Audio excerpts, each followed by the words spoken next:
despite promises to increase international aid, in last month's federal budget, you actually cut it by 15%.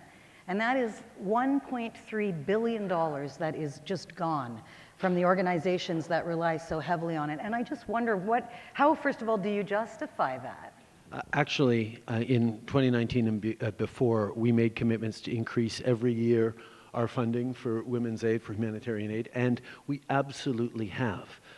Over the past year or two, we spent extra significant amounts because of the pandemic, because of the war in Ukraine, because of what's happening in Afghanistan, what's happening elsewhere. So we spiked up tremendously, but the baseline continues to go. And what's more than that is every year, as we know, between now and the end of the year, unfortunately, other crises are going to bounce up that we didn't predict, that we didn't know about, and Canada will be stepping up for those, as we always do, as we did in the case of Ukraine and Afghanistan and the pandemic. So we are steadily continuing to increase our investments because that's a commitment we've made. But with crises, I understand immediate funding, but I'm just going to speak for the aid organizations in Canada specifically, who they plan for these programs, and I've seen it firsthand, the groundbreaking work that they're doing with civil society, and when that money is taken out, but they can still plan for the steady increases that we had in place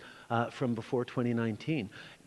We spiked it massively because of the pandemic, because of various crises that we had to respond to, and we will continue, as Canada always will, to be there as punctual crises, whether they be pandemics or other conflicts, we will continue to be there because we are committed to international assistance focused on empowering women and girls.